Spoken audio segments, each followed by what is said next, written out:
So let's begin industry topic. What happens? Our economists studied that the poor country like India, if they want to develop, they need a strong base of good industrial sector. Industry not only provide employment opportunity but also gives prosperity.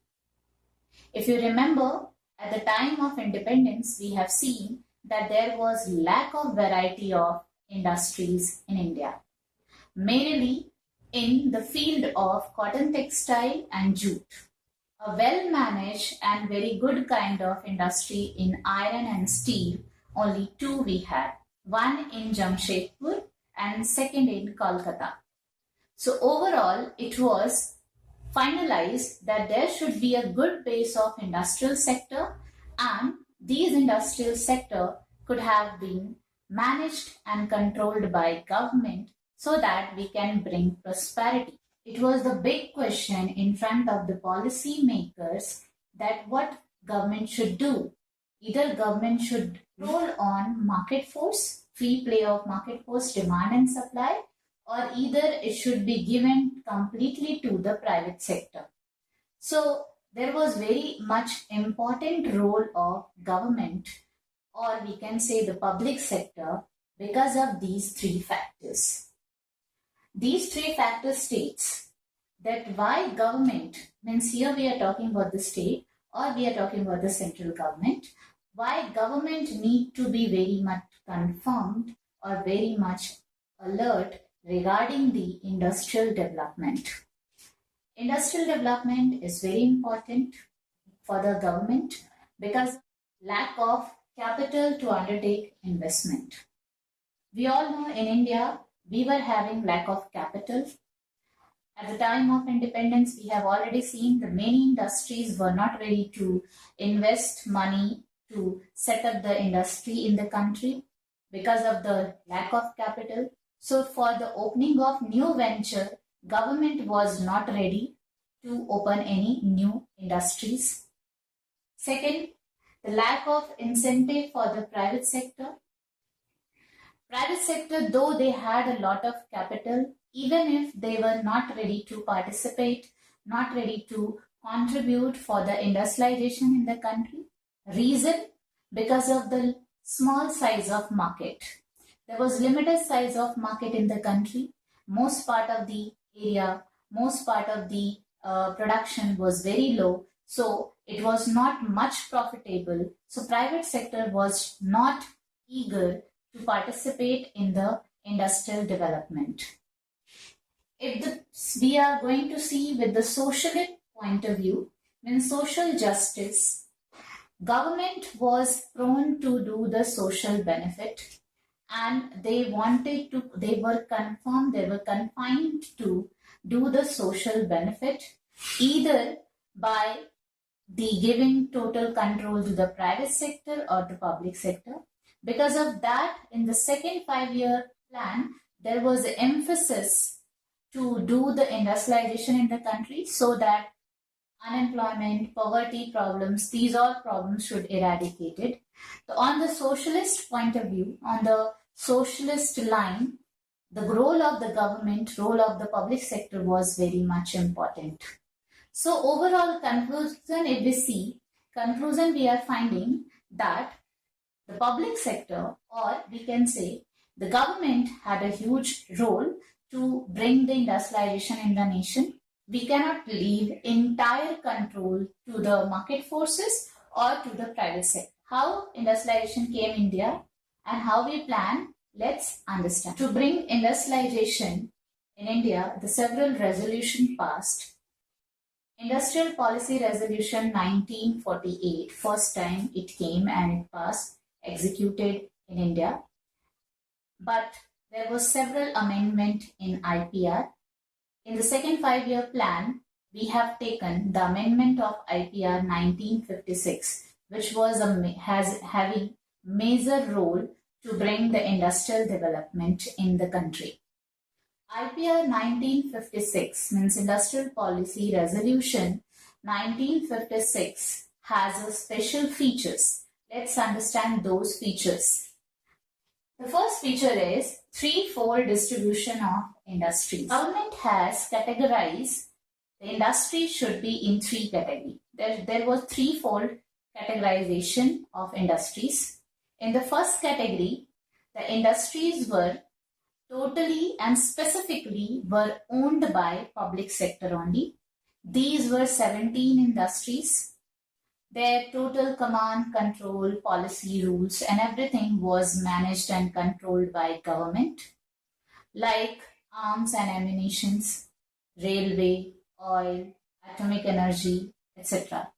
In the second category, it was decided that the private sector can be subordinate to these industries to the public sector or to the government.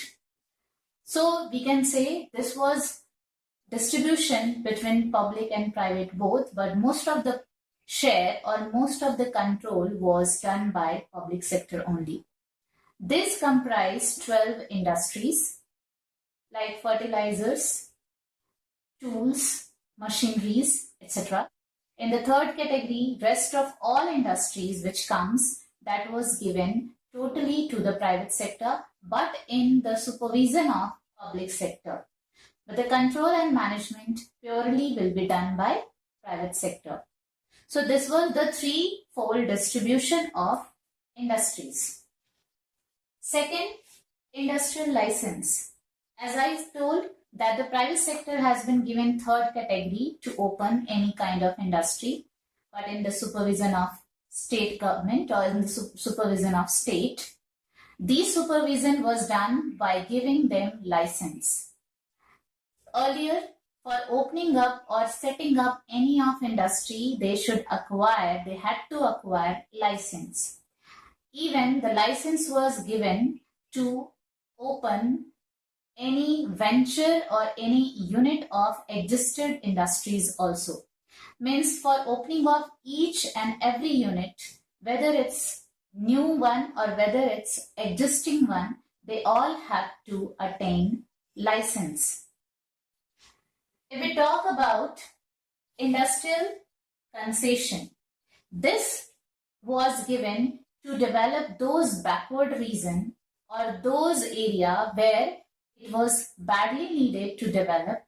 For those industry, those people who are ready to open their industry in these backward area, they will be given some concession. These concession was either in the rebate of the taxes or any kind of discount in the material, or from the government any kind of rebate was provided. So overall, if we see the features of industrial policy resolution was 3. These are very important. You are going to note it down in your copy and explain as per the point I am mentioning. Okay. The 3 categories were threefold distribution, or we can say threefold classification of industries. In these threefold, first category was totally controlled and owned by public sector. These comprise 17 industries. In the second category, total controlled and owned by public sector but subordinate done by private sector, means we can say 75 to 25 ratio was in this category, and there was 12 industries in this category. And the third classification was given purely to the private sector in the supervision of public sector. This was the first one. Second, it was important to develop the backward region. It was important to open the industry in the country, and we cannot give entire control to the private sector. So industrial licensing policy was adopted. So it is also known as licensing Raj. So in that condition, what happened? Every industry, each and every industry, whether they are existing one or whether they are new one, they had to acquire license for each unit. And third was industrial concession. These concessions were given to those industries who want to open their unit, their venture into the backward area or underdeveloped area, so that those area can develop. For that, government was committed to give some of the discounts, rebates, and exceptions. In the 5-year plans, our total goals were emphasizing to India to become modernized and to be industrialized. By adopting the IPR policy, we had almost were able to achieve those tasks, achieve those goals. In the year 1955, a Village and Small Scale Industries Committee, which is also known as CARB Committee, has decided and has seen that there is a more chances to develop a rural area by setting up small scale industries. As small scale industries has variety of options and they can bring more employment opportunities, especially in rural area. What is called small scale industries?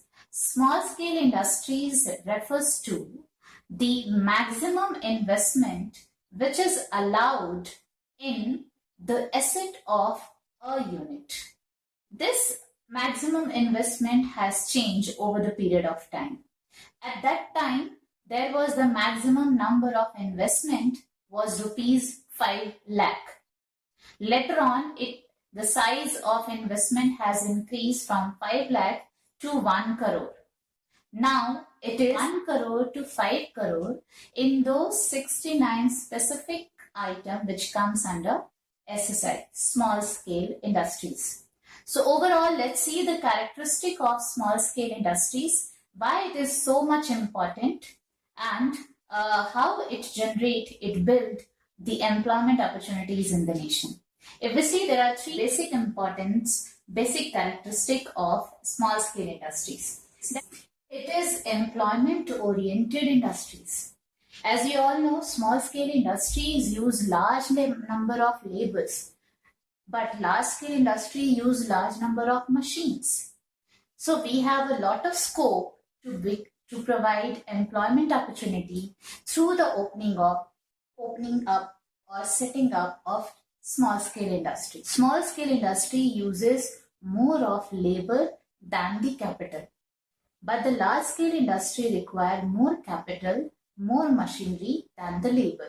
So labor surplus in India, we all know we had a huge population. At that time, the population was increasing. So we had a lot of people, lot of labor, manpower in the country. And the small scale industries were the benefit, or we can say best way to provide employment opportunity in the country. So what is if we talk about the characteristic will be that it is employment oriented, means it has a labor intensive approach. Second category is the SSI is equality oriented. Of course, for the opening of large scale industry, we required raw material or the places where the raw material are available in enormous quantity. But for the opening of SSI, small scale industry, it is less requirement that there should be raw material or places where the raw materials can be easily available. Means small scale industry can be set up in anywhere, wherever we want. We need not to have all the setting up, all the base which we require for the large scale industry. So it is very convenient, it is very easy to open any small scale industries, even if we can open in the backyard of a home. So it is totally equality. If we see overall this category, we can say it's bring regional equality. The third category of small scale industry is it is equity approach. It has an equity approach. When small scale industry doesn't see that much investment we want. For the opening of a large scale industry, we required huge capital. We required much investment. And also we required several investment by the private sector and by the government also. But for the opening up a small scale industry, we require very small investment. So we can, as per the point of view of the income we see, by income point of view, small scale industry is also very, very beneficial for the country like India. We need not to invest much amount, much capital, and even after we can have the surplus. For example, if we are going to open an industry by investing rupees 1 lakh, we can open only one large industry. But with the same 1 lakh rupees, we can open 10 small scale industries. And these 10 small scale industries can bring more production than one large scale industry. So for any country which is having poor background or poor economy, in those countries there should be small scale industries. So overall conclusion, if we see of industrial topic, today's topic, that in India it was badly needed that there should be a strong base of industry. Can only be done when we are bringing and implementing some strong decisions, some strong policy. So industrial policy resolution passed in 1956, and with that we had a 3 category of industry in the country. We provided license to the industries and we gave concession to the industries. Another kind of industries were also implemented, that was small scale industries. Small scale industry provide more employment opportunities. Those who want to open the small scale industries in the backward region or any underdeveloped area, the government was ready to provide them rebates, subsidies and waiver in the loans, bank loans. So overall, this was done during the 5-year plans.